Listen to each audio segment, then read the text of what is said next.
দিন কায়েমের আহ্বানে আল কোরআনের প্রয়োজনে নতুন করে আবার আমি শপথ নিলাম আজ। কেউ না করুক আমি করব কাজ, কেউ না করুক আমি করব কাজ। আমি হতাশ হব না, ভেঙে পড়ব না, নিরাশ হব না, ভয় করব না, ভেঙে পড়ব না, ভয় করব না। দিনের কাজে ব্যস্ত রব বরং সকাল সাজ, দিনের কাজে ব্যস্ত রব বরং সকাল সাজ। কেউ না করুক আমি করব কাজ, কেউ না করুক আমি করব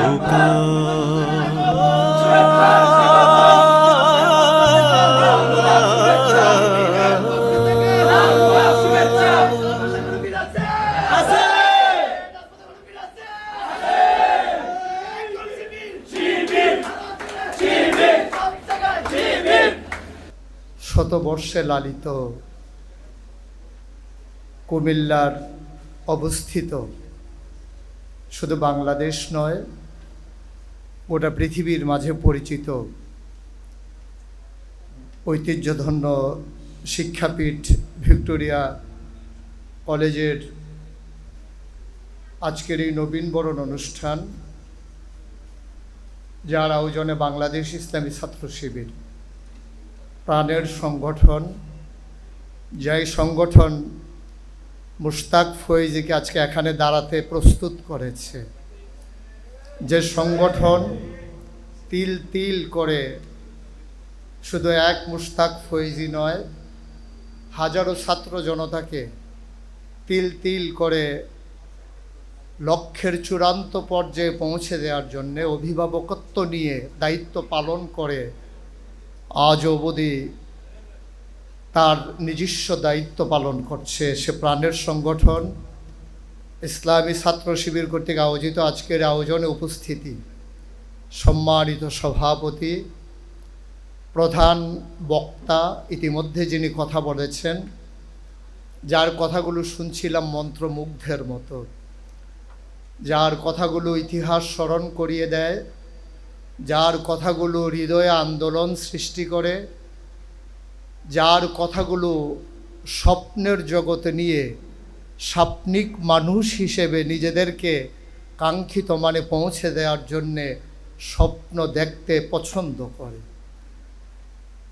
ভারতের প্রয়াত সাবেক রাষ্ট্রপতি এপিজে আব্দুল কালাম, যিনি বলেছিলেন, স্বপ্ন তো তাই যা আমাকে ঘুমোতে দেয় না, স্বপ্ন তা নয়। যারা বাংলাদেশকে মাথা উঁচু করে দাঁড় করানোর জন্যে নিজেদের লালিত স্বপ্নকে শানিত করার পাশাপাশি যারা অন্যায়ের বিরুদ্ধে টান টান করে বুক পেতে দিয়ে জালেমের বুলেট নিতে সাহসিকতার সাথে তারা দৃষ্টান্ত নজির স্থাপন করে, আমি এমন একদল মানুষের সামনে কথা বলছি যারা শুধু এই পৃথিবীর মাঝে বাংলাদেশকে এগিয়ে নিতে চায় না, যারা বাংলাদেশকে একটা কল্যাণ রাষ্ট্রে পরিণত করার জন্যে নিজেকে কল্যাণকর একজন মানুষ হিসেবে প্রতিষ্ঠিত করতে চায়। আজকে আকাশে যখন মেঘের ঘনঘটা, বাইরে যখন বৃষ্টির রিমঝিম বরিশন ধারা, স্বাভাবিকভাবেই হলের জানালা ঘেঁষে বসে বসে বৃষ্টিতে কাক ভেজা দেখতে যেমন পছন্দের, যেমন করে আরাম করে পাতলা কাঁথা মুড়ি দিয়ে ঘুমানোর দিন, সেই সময়ও যারা আজকে এই হলরুমকে সুসজ্জিত করেছেন, যারা সার্থক করেছেন আয়োজনকে, যারা এই সুন্দর আয়োজনে এক একটা, যদি এই সার্থক আয়োজনকে বাগান বলি, আর আপনারা এক একটা ফুটন্ত কলি থেকে ফুল হয়ে ফুটেছেন, ফুটাতে চেয়েছেন, যাদের এই আজকের আয়োজনে উপস্থিতি, সম্মানিত উপস্থিতি, আমরা ভুলে গেছি নিজের পরিচয়, আমরা ভুলে গেছি আমাদের নিজেদের ঠিকানা। এজন্যে আমি সকল জায়গায় সকলকে স্মরণ করিয়ে দিতে চাই যে আপনি আপনার নিজেকে আয়নার সামনে দাঁড় করিয়ে অন্তত 3টা প্রশ্নের জবাব আপনার নিজ থেকে নিয়ে নেবেন। 1 নম্বরে আমি কে, 2 নম্বরে কে আমাকে পাঠালো, 3 নম্বরে কেন পাঠালো। আমি কে, তার পরিচয় আল্লাহ কোরআনুল কারিমে ১,৫০০ বছর আগে দিয়েছেন। তখনও আমরা মানুষ হইনি, মানুষ বানানোও হয়নি। মানুষ বানাবেন মাত্র যখন চিন্তা করছেন রব্বুল আলামিন ফেরেশতাদেরকে নিয়ে যখন তিনি কনফারেন্স ডাকলেন, তিনি যখন সেমিনারে তার মূল প্রবন্ধ উপস্থাপন করলেন, তিনি সেদিন বলেছিলেন ইন্নী জাইলুন ফিল আরদি খলিফা। আমি একটা কওম, আমি একটা সম্প্রদায়, আমি একদল মানুষ বানাতে চাই যারা আমার প্রতিনিধি, যারা আমার খলিফা। মানে কি? মানে হচ্ছে আমি যা চাই আমার চাওয়াগুলোকে পাওয়ায় পূর্ণতা দিতে গিয়ে যারা কাজ করবেন, আমি ওই একদল মানুষ বানাতে চাই। ফেরেশতারা বললেন দরকার নাই, মানুষ বানাবেন তো তারা তো ওই রকমই করবে যেমন করে আগে জিনারা করেছে, মারামারি কাটাকাটি ঝগড়া বিবাদ। কি দরকার মানুষ বানানোর? আমরাই কি যথেষ্ট না আপনাকে ডাকার জন্যে? আল্লাহ বললেন ইন্নী আলামু মা লা তা'লামুন, আমি যা জানি তোমরা তা জানো না। আজকে নিশ্চয়ই আল্লাহ তাবারক ওয়া তাআলা এই বৃষ্টিস্নাত দিনে আজকে ইশারা করে ফেরেশতাদেরকে দেখাচ্ছেন, ওই হল রুমের দিকে তাকিয়ে দেখো, যে মানুষ বানাতে না করেছিলে তারা ফিতনা ফাসাদ সৃষ্টি করবে বলে আজকে হল রুমে তাকিয়ে দেখো একদল মর্দে মুজাহিদ মানুষ, যারা এখনও চেতনা লব্ধ, যারা এখনও তারা আগাতে চায় নিজের চেতনাকে শানিত করার জন্যে, এখনও যাদের খেলার বয়স দূর হয়ে যায়নি, এখনও যারা ভাবতে শেখার সময় হয়নি, এখনও যারা নিজেকে বিলিয়ে দেওয়ার সময় হয়নি, তাকিয়ে দেখো সেই নবীনেরা আজকে দীপ্ত শপথ গ্রহণ করছে কেমন করে পৃথিবীকে সুন্দর করে সাজানো যায়। ফেরেশতারা লজ্জায় অবনত হয়ে যান। ফেরেশতারা তখন লজ্জায় যখন অবনত হয়ে যান, তখন আল্লাহ তাবারক ওয়া তাআলা আমাদেরকে লক্ষ্য করে আমাদেরকে দেখিয়ে বলেন, আমি এমন মানুষই বানাতে চেয়েছিলাম যারা আজকে সকল খেলাধুলা, টিভির রং তামাশা আর মোবাইলের স্ক্রিন থেকে নিজেকে সরিয়ে এনে দ্বীনের পথে চলতে চায়, দ্বীনের পথে নিজেকে সাজাতে চায়, রাঙিয়ে তুলতে চায়, দ্বীনের আলোয় আলোকিত করে গোটা বিশ্বকে। আল্লাহ তাবারক ওয়া তাআলা এজন্যই আমাদেরকে বানিয়েছিলেন। তাইলে আমি কে? আমি হচ্ছে আশরাফুল মাখলুকাত, আমি সৃষ্টির সেরা। ফেরেশতাদের বাধা সত্ত্বেও যিনি আমাদেরকে তৈরি করেছিলেন উসওয়াতুন হাসানা, আইডল, আইকন, মানুষের মডেল হিসাবে। কিন্তু বড়ই পরিতাপের বিষয়, ১বিংশ শতাব্দীর সূচনা লগ্নে গোটা বিশ্ব যখন কম্পিউটারাইজড, গোটা বিশ্বকে যখন বলা হচ্ছে গ্লোবাল ভিলেজ, আজকে কুমিল্লা প্রান্তে থেকে হ্যালো বললে যখন আমেরিকাতে শোনা যায়, শুধু দেখা যায় না, শোনা যায় না, দেখাও যায়। সেই জমানায় এসেও আমরা দেখি কোনো কৃষক তার গরুকে পিটিয়ে মারে না, আমরা দেখি কোনো ছোট্ট ছেলে তার শখের কুকুরটাকে পিটিয়ে মারে না। কিন্তু আমরা দেখি এই ১বিংশ শতাব্দীর সূচনা লগ্নে ওরা বিশ্বকে যখন বলা হচ্ছে চরম উন্নতির চরম শিখরে আরোহণ করেছে, আমরা দেখেছি খোঁজ রাজধানীতে রাজপথে আমার মানুষ মানুষকে পিটিয়ে হত্যা করেছে। আমরা দেখেছি আমরা যখন সভ্যতার ধারক বাহক সেজেছি, তখন আমরা পশুত্বের সর্বনিম্ন পর্যায়ে আমরা অবস্থান করছি। আমরা দেখেছি ক্ষমতার মসনদ আঁকড়ে থাকার জন্যে, নিজেদের স্বার্থ সিদ্ধি করার জন্যে সর্বপ্রথম বুক পেতেছিল সেই আবু সাঈদ, তার বুকে বুলেট বিদ্ধ করার পরে পরে ধাপে ধাপে ১০ শতক হাজার পরিপূর্ণ করে লাশে লাশে আবার বাংলাদেশকে ভরিয়ে দেওয়া হলো। আমার হাসপাতালগুলোকে আজকে এই অসুস্থ মানুষের দ্বারা ভরপুর করে দেওয়া হলো। আমার মায়ের আহাজারি, আমার ভাইয়ের আহাজারি আজকে আকাশ বাতাস ভারী হতে শুরু করলো। আমার বোন তার সকল কিছু ফেলে রেখে, তার ঘরের আঙ্গিনাকে ফেলে রেখে রাজপথে নামতে বাধ্য হলো। আর যারা এর মাঝে অগ্রণী ভূমিকা পালন করলো তাদের নাম শিবির, যা শুধু একটি সংগঠন নয়, যা একটি প্রতিষ্ঠান, যা মানুষ গড়ার কারিগরে পরিণত হয়েছে ইতিমধ্যে। যে শিবির হাজারো মানুষ তৈরি করেছে, যে শিবির আজকে মানুষকে পথ চলার পাথেয় হিসেবে মানুষের সামনে নিজেদেরকে ওইভাবে উপস্থাপন করতে চেষ্টা করেছে। এজন্যে অনেক আগে ভারতে যখন মোহামেডান স্পোর্টিং ক্লাব লীগ শিরোপা অর্জন করেছিল, তখন কবি নজরুল একটি কবিতা রচনা করেছিলেন। আমি যখন পড়ছিলাম তখন মনে হচ্ছিল সেই কবিতার লাইনগুলো বাংলাদেশ ইসলামী ছাত্র শিবিরের জন্যও যেন আজকে তিনি থাকলে লিখে দিতেন। যদি এমন করে বলি, এই বাংলার অবনত শিরে তোমরা পড়ালে তাজ, সুযোগ পাইলে শক্তিতে মোরা অজেয় দেখালে আজ। এ কি অভিনব কীর্তি রাখিলে নিরাশাবাদীর দেশে, আধার গগনে আবার ঈদের চাঁদ উঠিল যে হেসে। শিবির যেন তার রক্তের মাঝে গোলাপ গাছ লাগিয়ে গোলাপ ফুল ফুটিয়ে দেখিয়ে দিলেন কেমন করে ফুল ফুটাতে হয় আর গোড়ায় রক্ত দিতে হয়। আমি বিশ্বাস করি, আমি তাদেরকে নিয়ে স্বপ্ন দেখি, আমি তাদের মাঝে আমি আশায় বুক বাঁধি যারা আজকে আমার সামনে বসে আছে।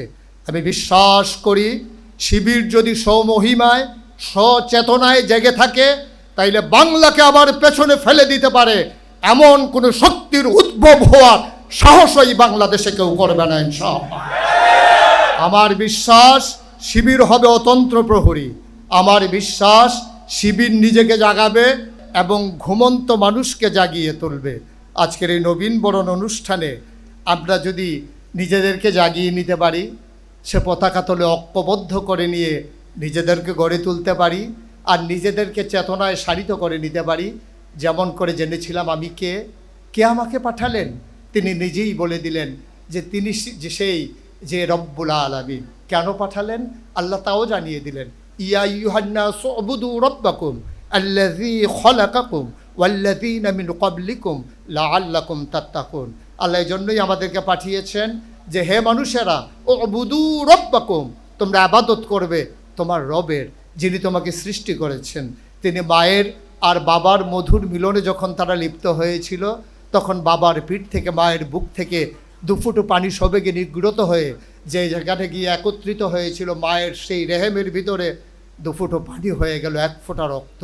এক ফোঁটা রক্ত সেখান থেকে হয়ে গেল এক টুকরা গুস্ত, প্রলম্বিত হলো, হাত হলো, পা হলো, নাক হলো, মুখ হলো, চোখ হলো, মানুষে পরিণত হলো।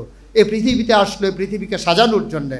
সুতরাং আজকে যারা তোমরা নবীন, আজকে যারা তোমরা এসেছো এই আঙ্গিনায় নিজেদেরকে সাজিয়ে দেওয়ার জন্যে, নিজেদেরকে রাঙিয়ে দেওয়ার জন্যে, নিজেদেরকে রাঙানোর মাধ্যমে, নিজেদেরকে সাজানোর মাধ্যমে মায়ের মুখে হাসি ফোটানোর জন্যে। এখানে নিশ্চয়ই এমন অনেক ছেলে আছে, এমন অনেক মেয়ে আছে যারা একেবারেই দরিদ্র পরিবার থেকে উঠে এসেছে। এখানে নিশ্চয়ই এমন অনেক ছেলে আছে যাদের মা অন্য বাড়িতে কাজ করে সন্তানের জন্য লেখাপড়ার যোগান দিয়েছে। এখানে এমন অনেক সন্তান আছে যাদের বাবা কৃষিকাজ করে, ধান বিক্রি করে তার সন্তানের জন্যে সুন্দর একটা পোশাক উপহার দিয়েছে। আমার ছেলে বড় হয়েছে, আমার ছেলে কলেজে পড়বে, আমার ছেলে ইউনিভার্সিটিতে যাবে, ও যেন বন্ধুর কাছে লজ্জা না পায়। বাবা কষ্ট করে জীবন যাপন করে কিন্তু নিজের সন্তানকে বুঝতে দেয় না, নিজের সন্তানকে অপমানিত হতে দেয় না, শির উঁচু করে দাঁড়াতে শিখায় বাবা। শুধু বাবাই করে যাবেন? আমরা সন্তানেরা বাবার জন্য কিছুই করব না? আমরা কি শুধু তাদের চোখের পানি দেখব? মুছে দেওয়ার জন্য কোমল হাত দুটি এগিয়ে যাবে না? আমরা কি শুধু মায়ের চিকিৎসার টাকা দিয়ে নিজেরা মানুষ হব, মায়ের চিকিৎসার ব্যবস্থা করব না? সেখানেই সকল কিছু মনে হয় যেন বেদনায় পর্যবসিত হয়ে যায়। আসুন আমরা নিজেদেরকে মানুষের মতো মানুষ তৈরি করে আমরা মায়ের মুখের হাসি একেবারে দিগন্তে ছড়িয়ে দেই। আমরা বাবাকে জিজ্ঞেস করব, বাবা ধান কাটা হবে কখন? আমি এখন আর বাড়িতে আসব না, যখন ধান কাটা হবে আমি এসে তোমার কাঁধের ধানের ভার আমার কাঁধে নিতে চাই। তোমার সন্তানের কচি কাঁধ এখন অনেক শক্ত হয়েছে, তোমার সন্তানের কাঁপা কাঁপা হাত এখন বলিষ্ঠ হয়েছে, তোমার ছেলের চোখের পানি এখন রক্তে পরিণত হয়েছে। সুতরাং কষ্টে আর তোমাকে থাকতে দেব না। আমি চাই তোমার ধানের ভার আমার কাঁধে উঠুক, তোমার দোকানদারির দায়িত্ব আমার কাঁধে আসুক। এভাবে আমরা যদি নিজেকে মানুষের মতো মানুষ করে পরিচয় দিতে পারি, সেদিন বাবার বুক গর্বে ভরে যাবে, মায়ের অশ্রু সেদিন সান্ত্বনার অশ্রুতে পরিণত হবে। আসুন রং চঙের এই দুনিয়ায় নিজেদেরকে ভাসিয়ে না দিয়ে আমরা সমাজের দায়িত্ব নিতে শিখি। যেমন কবে আল্লামা ইকবাল বলেছিলেন, ইসরাবে রঙ্গ বুকু গুলিস্থা সমঝা হেতু, আহায় নাদান কক্ষকু আসিয়ান সমঝা হেতু। আহারে ও মুসলিম সমাজ, ও তরুণেরা, তোমরা রংচং দেখে মনে করো এটা বোধহয় ফুল বাগিচা, আর দুধু মরুভূমির মাঝে সূর্যের তির্যক আলো যখন পড়ে মনে হয় যেন পানির ফোয়ারা।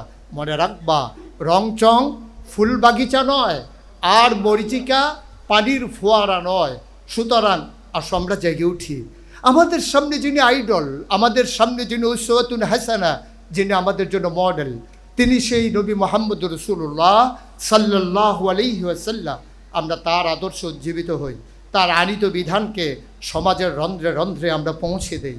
আমরা তৃণমূল পর্যায় থেকে শুরু করে শুধু রাষ্ট্রের সর্বোচ্চ পর্যায় পর্যন্ত নয়, আমরা গোটা বিশ্বের ইন্টারন্যাশনাল রিলেশন যেখানে হবে সেখান পর্যন্ত আমরা দ্বীনের কথাগুলো তুলে ধরি, নিজেদেরকে মডেল হিসেবে উপস্থাপন করি। আমরা বাংলাদেশের যারা, যদিও বলি শতকরা 90 জন মুসলমান, এই মুসলমানেরা সবাই হচ্ছে আমরা এই আনুষ্ঠানিকতার মুসলমান। আমরা কিন্তু প্র্যাকটিসিং মুসলিমে পরিণত হতে পারিনি। আমরা কথা দিয়ে মানুষকে মুসলিম বানাতে চাই, অথচ মুসলিম কথা দিয়ে নয়, মুসলিম হবে আরেক মুসলিমকে দেখে। আমরা নিজেদেরকে ওইভাবে উপস্থাপন করি, আমার যিনি ছাত্রী বোন হবেন সে আমার কাছে হবে নিরাপদ। কারণ আমি যদি আমার বোনকে টিটকারি মারি, আমি যদি মস্কারা করি ইউনিভার্সিটির গেইটে দাঁড়িয়ে দাঁড়িয়ে, তাহলে আমার বোনের নিরাপত্তা বিধান করবে কে?